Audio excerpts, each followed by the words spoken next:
Նախ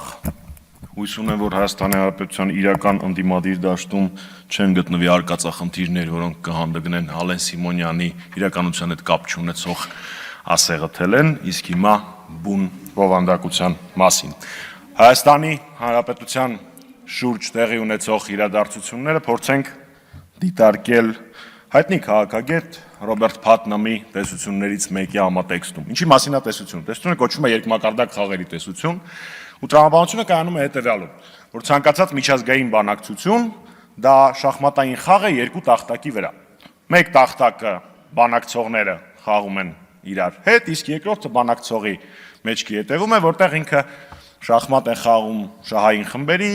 քաղաքական ուժերի, հասարակության, կրոնական կազմակերպությունների եւ այլն։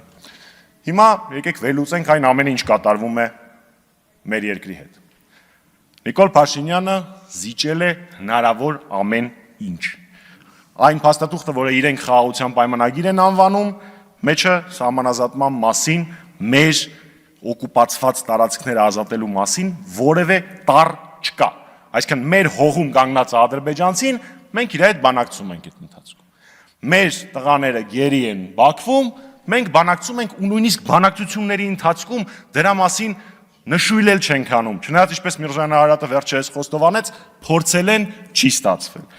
Դատական հայցերի հետ քաշումը, երրորդ ուժերի տեղակայման արգելքը եւ արցախահայերի իրավունքների պաշտպանությունն էլ վերադիր։ Ինչ է ստացվում արդյունքում։ Փաշինյանը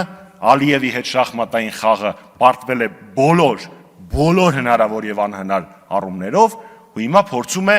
հաղթել շախմատային խաղը հայ ժողովրդի դեմ։ Բայց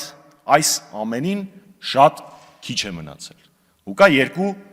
իրադարձությունների զարգացման տարբերակ։ Կամ շատ քիչ է մնացել բոլորիս,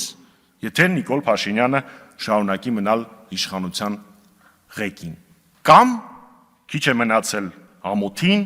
խայտառակությանը, պարտվողականությանը, եթե հայրենասերները հաջողության հասնեն։ Շնորհակալություն։